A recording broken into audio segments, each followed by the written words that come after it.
Hey, thanks for coming by and checking out Pete's Snakebite Kit again. Here we are, we're putting together a Cobra. If you've been here before, you know what we're doing. We're working on a Hurricane Motorsports Shelby Cobra replica. And I've been working on this for about a year. I'm getting to the point where I need to start putting some body parts together, but I'm not a body man. So how's that gonna work? So here's the deal. Putting the engine together, figuring out how I'm gonna make horsepower, picking a cam and a set of cylinder heads and compression ratio, that stuff I like, I thrive on that. Putting the car together, making it roll down the street, figuring out the brake systems, that stuff I'm good with, I like it. Body work, not so much. So we're to a point now where we've got to make some body parts fit. The doors don't fit. The hood doesn't fit, the trunk doesn't fit. And I don't mean that in a bad way. You need to gap them, right, so that they fit. And the doors in the trunk lid are made a little oversized, and you need to get those to fit. Well, all I'm trying to do is get this so I can get the doors to shut, get the trunk to fit and so on, so it looks like a car, so I can drive it around, get the squeaks and rattles and bugs all figured out. So let's talk a little bit about that. Okay, I've got the hood on. That actually went on pretty easily, and I think you've seen it with the hood on. We'll walk around the car in a minute. The doors are going to be a little bit of work to get on, and I can drive it without the doors working. I've got to get the deck lid on. I've got to get a license plate so I can have a license plate light and so on, so I can make it legal, right? So that's what I'm going to work on today. I also wanted to get the roll bar in. I don't plan on rolling the car over, but it looks pretty cool with the roll bar on, so I wanted to get that done. So we're gonna work on the roll bar, the deck lid. I've got the windshield in. I'm gonna show you how that went in. So doing these things gets it more from looking like a shell of a Cobra to looking like a Cobra. So let's take a look at some details here. I don't have as many before after endearing pictures of this as I've done on some things, so I apologize for that. But for sake of understanding, picture there's no hole here, there's no hole here, and there's no hole there.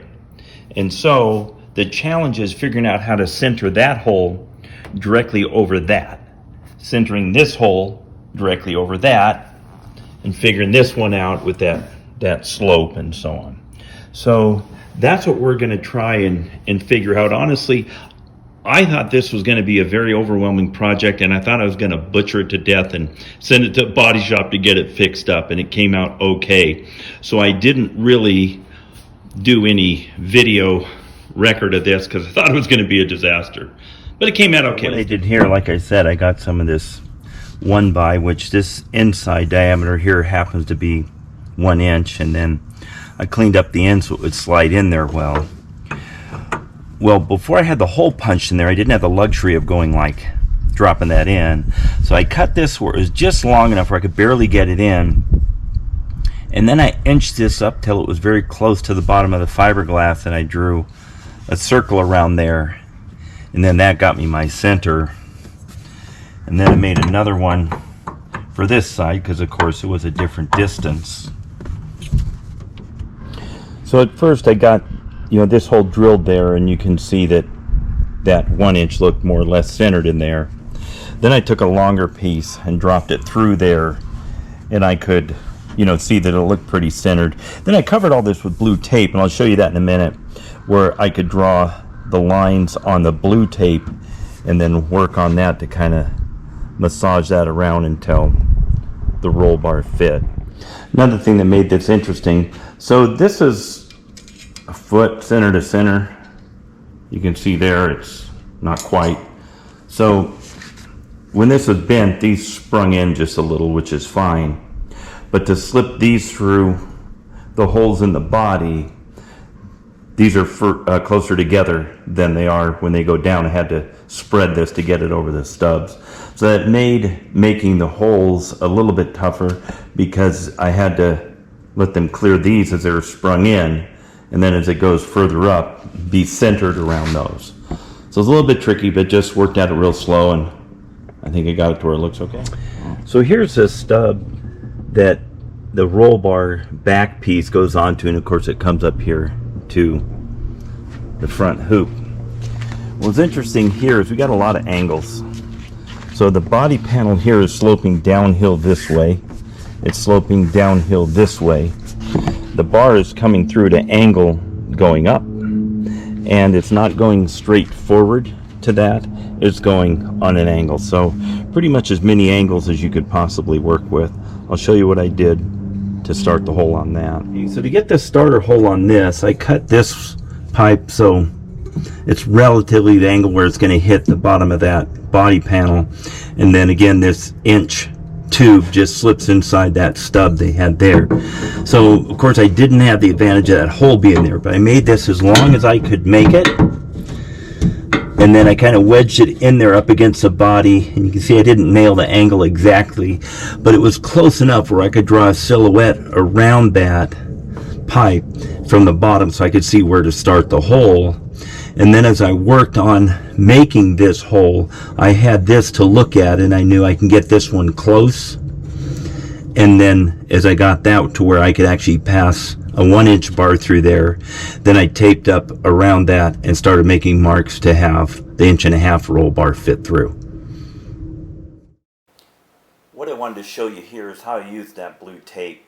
So after I got that hole big enough and relatively centered above those stubs in the frame, I put that 1-inch tube through it down into the frame, and then you could see it's somewhat centered. And then I used that blue tape where I could make marks around the blue tape showing a bigger radius that's eventually going to match up with the 1.5 inch outside diameter of the roll bar, and then of course a little gap around the roll bar for obvious reasons.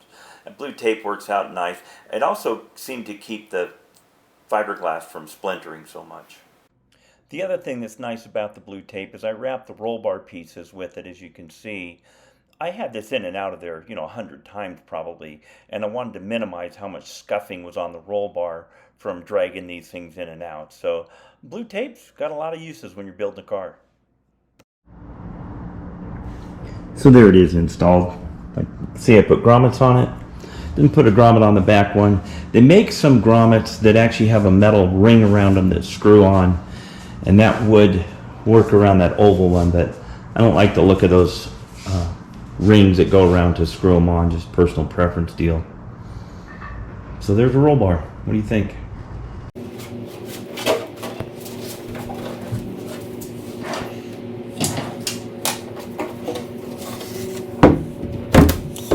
Okay, so you can see here, I like the blue tape deal.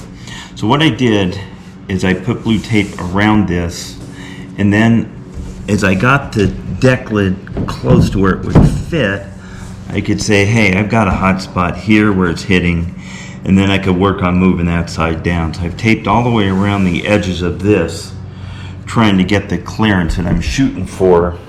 Of course, I'm going to have a professional at Body Shop make those what looks right in a professional way, but what I'm trying to do is just get to where I've got the deck lid on there. I can put a license plate frame on there, and I can put a license plate light on it. We can call this thing street legal. The other piece we got on here is windshield, and it's pretty tough to do. You've got to have the body on to get the windshield even close, and then we had to get down in here and get the angle right, and then drill the hole for that screw. And then, as you know, we put rib nuts in there instead of messing with a nut and washer on the back. And then also had to put a washer in there so there's no pressure on that windshield frame shifting right to left. We want that to be a very neutral load on that upright of the windshield. We wanted to put this at about a 50-degree angle. Got a little bit further back, 47.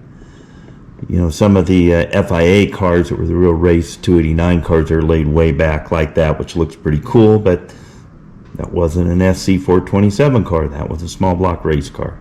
Anyway, that's what the windshield looks like. Okay, so this thing's kind of ready.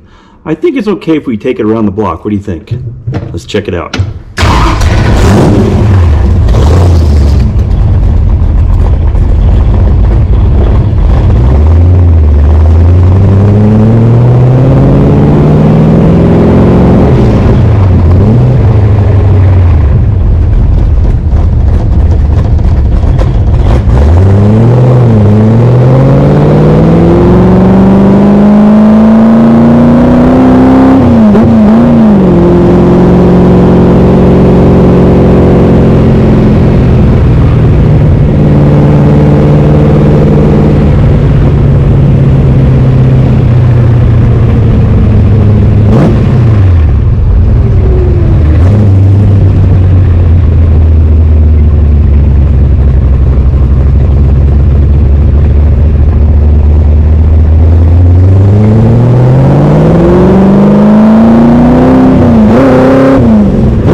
Yeah.